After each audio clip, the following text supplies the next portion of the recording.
श्रद्धेय माखन दादा याद आ रहे होंगे। मध्य प्रदेश की धरती को संपूर्ण भारत ही नहीं बल्कि पूरे विश्व में जिन्होंने पहचान दिलाई, ऐसे श्रद्धेय माखनलाल जी चतुर्वेदी की एक रचना और उसका यह शीर्षक, सामान्यतया उस रचना का मूल भाव जो भी हो उसकी समीक्षा का विषय इस समय नहीं है, किंतु एक विषय साहित्य क्षेत्र में लगातार लंबे समय से ऐसा चला आ रहा है जिसको लेकर चर्चाएं कम होती रही। और इसलिए जब साहित्य अकादमी मध्य प्रदेश को लगा कि निरंतर श्रृंखला के अंतर्गत आज उस अछूते विषय पर एक विमर्श की आवश्यकता है, तो स्वाभाविक रूप से इस विषय पर चर्चा करने के लिए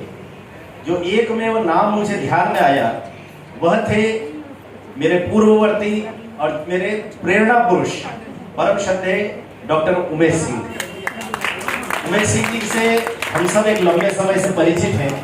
हम सब जानते हैं साहित्य अकादमी मध्य प्रदेश को उनका कुशल नेतृत्व लंबे समय तक प्राप्त हुआ। उनके समय के नवाचारों की यदि आज चर्चा करेंगे तो संभवतः मूल विषय कहीं हाशिए पर न चला जाए,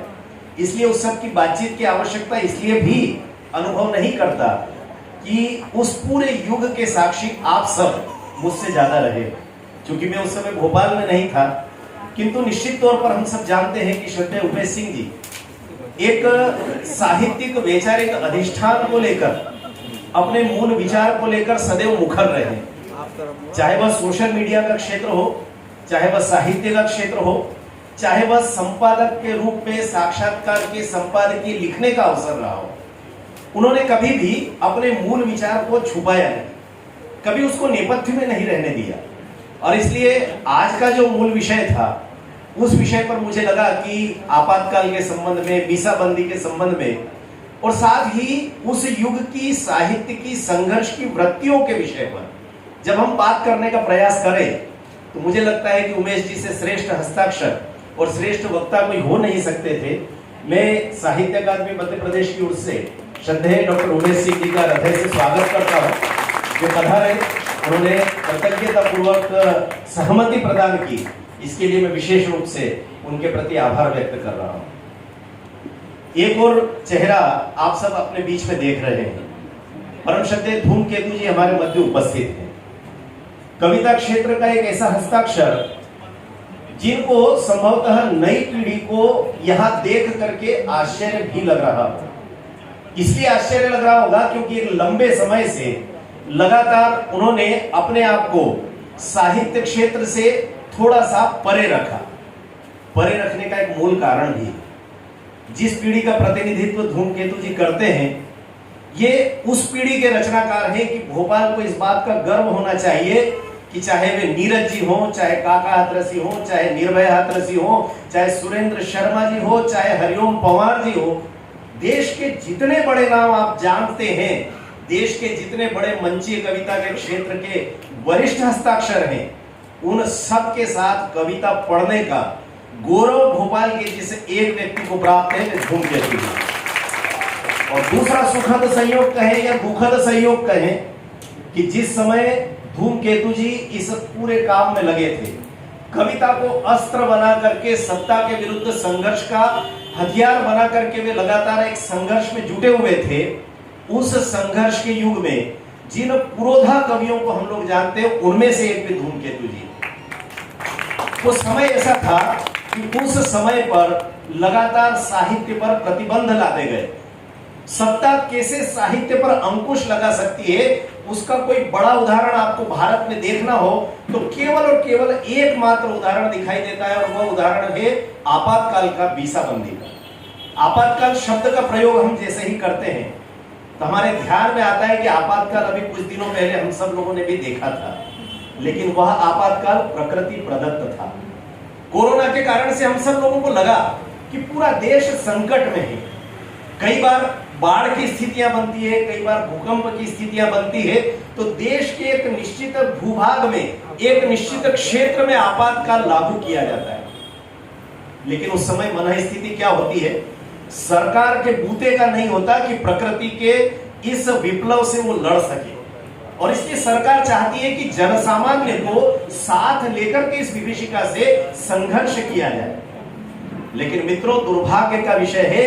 कि 1975 में इसी देश में, इस देश के शासन तंत्र ने एक ऐसा कुचक्र रचा था, और उस कुचक्र के मूल में हम सब जानते हैं 3 जगह नेतृत्व की असफलताएं।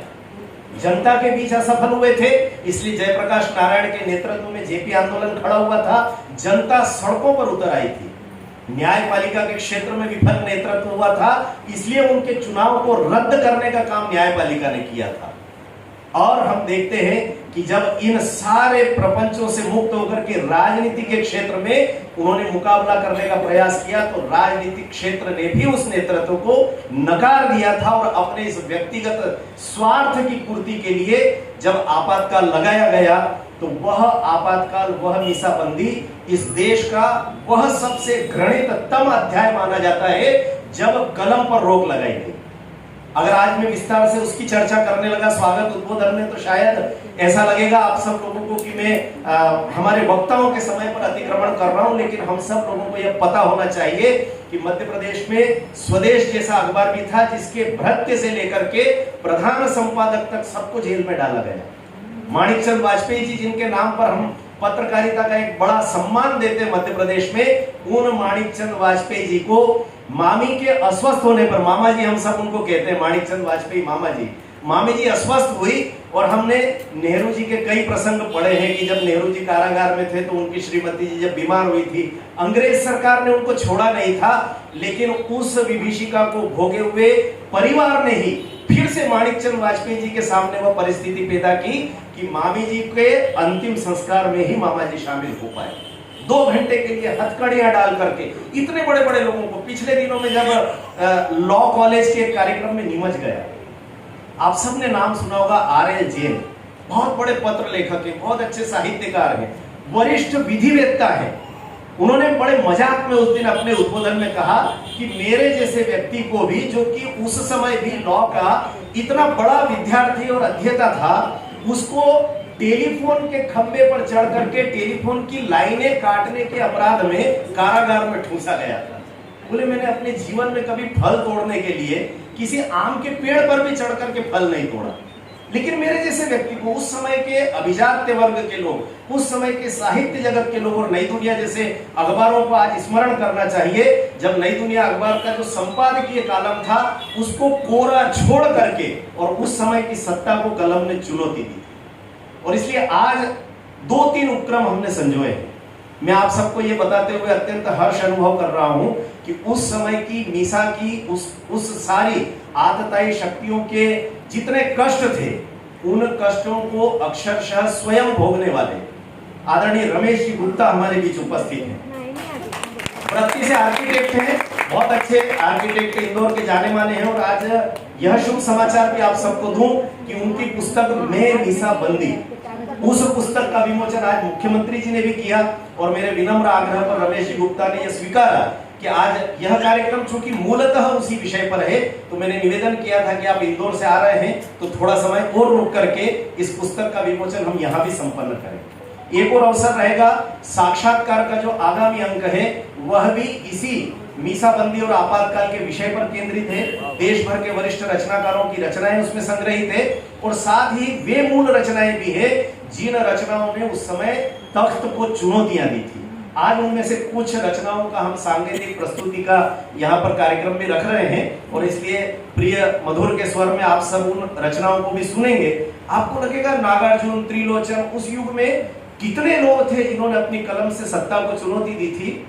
लेकिन आज मैं सोशल मीडिया पर जब डाल रहा था तो मुझे ध्यान आ रहा था कि हमारे तथाकथित वरेण्य साहित्यकार, जो आज भी बड़े बड़े नाम माने जाते हैं, जिन्होंने केंद्र की साहित्य अकादमियों के सारे अवार्ड प्राप्त किए, केंद्र सरकारों के, राज्य सरकारों के 80-90% अवार्ड प्राप्त करने वाले वे सब लोग उस समय भी इस युग को अनुशासन पर्व कहकर तारीफ कर रहे थे, ढोल मजीरे बजा रहे थे। लेकिन आज यह कहने में हमको गर्व की अनुभूति होती है कि चाहे वे धूमकेतु जी हो या उस समय के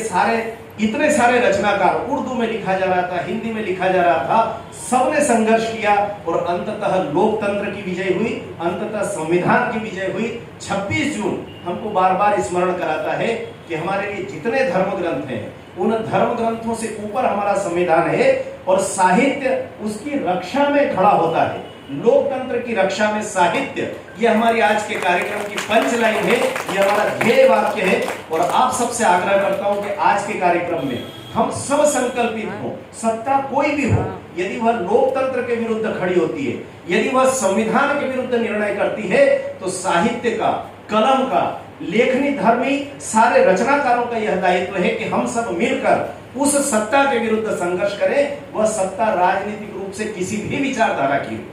साहित्य का काम है इस राष्ट्र को संभालना, संविधान को संभालना। और इसलिए आज इस एक महत्वपूर्ण विमर्श के अवसर पर मैं आप सबका साहित्य अकादमी मध्य प्रदेश की ओर से स्वागत करता हूं। आज कुछ 5-6 और पुस्तकों का विमोचन भी हम सब लोग संपन्न करने वाले हैं, तो उनका भी विमोचन होगा। और साथ ही श्रद्धेय उमेश सिंह जी का व्याख्यान और धूमकेतु जी का काव्य पाठ, और साथ ही मधुर के मधुर स्वर में कुछ प्रतिबंध काल की रचनाओं का सस्वर पाठ, इस सब को मिलाकर आज का कार्यक्रम संपन्न होगा। पूरे सदन का फिर से हृदय से स्वागत, अभिनंदन।